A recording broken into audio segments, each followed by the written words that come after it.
This is 0612 TV. Welcome aboard. Hello YouTube! Now, today we're gonna actually look at something we don't look at very often. You realize that most of the time my computing tutorials are always, basics and concepts. I barely go into, rigorous proof kind of stuff because that's kind of dry and boring and it's the kind of stuff you go to school for. But this one is particularly interesting. It is also particularly light on math for, a proof type thing. So I thought, well, perhaps I could give it a go and, it should be relatively easy to understand. That is of course why today we're gonna talk about file compressibility and how we can actually show that, there is no such thing as a perfect file compression algorithm. To be actually able to work this out, we will need to understand some basic concepts beforehand. So we're gonna start off talking a little bit about file compression. We're gonna then move on to the pigeonhole theorem, which is what we're gonna use to actually, conclusively show this proof. And then we'll jump into talking about the actual proof. So first, we start off with file compression. Now, of course, the whole idea behind file compression is when you have a file of a certain size, you run it through a compression algorithm and you expect to see the size become smaller. When we actually jump into the proof, we're going to assume that a perfect compression algorithm exists, and we're going to show at the end that, well, there's no possible way in which it can. Now, when we say a perfect compression algorithm, we are referring to one that, you can give it any file of any size and it will be able to compress it to a smaller size. That is the kind of algorithm that we want to show does not exist. Now, there's actually one more thing we need to assume regarding, compression algorithms, and that is the fact that a file that has been compressed needs to be decompressible. And of course, decompressible in such a way that you can recreate the original file, meaning of course that there are no losses. Of course, you guys are aware that lossy compression algorithms do exist. We're not actually going to look at them right now. We're going to look at, a general kind of compression algorithm, and that is one that is meant to be lossless.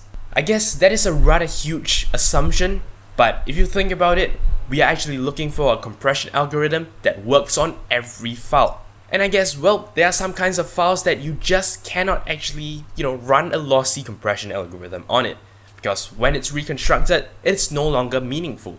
But alright, now that we have all our concepts and assumptions in place, let us now take a look at the pigeonhole principle. Now here's the deal. If I have 5 pigeonholes and 6 objects, clearly, however I choose to actually place the objects, at least one pigeonhole is going to have more than one item.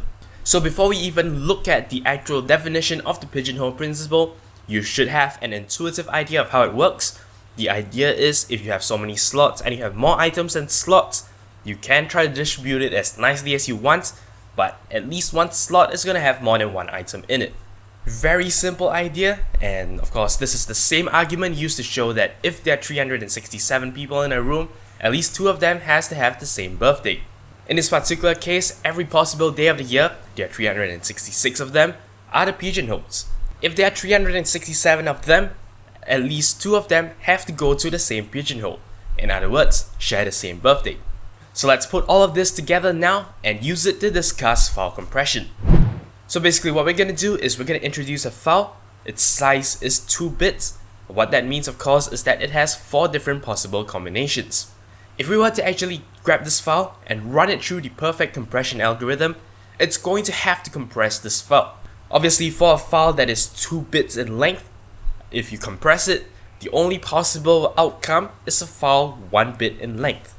Of course, 0 is inadmissible, seeing as that we're talking about a file compression algorithm and not a deletion, because of course a file of 0 length is essentially no data, and we're not gonna look at that. But here's the deal. We know that a file 2 bits in length is going to have 4 different possibilities. A file 1 bit in length is only going to have 2. Based on the pigeonhole principle, if we were to take a look at the 2 outcomes, which is of course 0 and 1, we can treat it like the slots, the pigeonholes. We then want to map the 4 original representations to the 2, processed outcomes of the compression algorithm. Seeing as that there are 4 objects and 2 pigeonholes for them to go into, it is of course clear that based on the pigeonhole principle, you're going to have more than one object in one of the pigeonholes. How does this show that a perfect compression algorithm cannot possibly exist? Well, you see, if you actually have 2 files that map to the same file, how are you able to decompress this? I mean, think about it.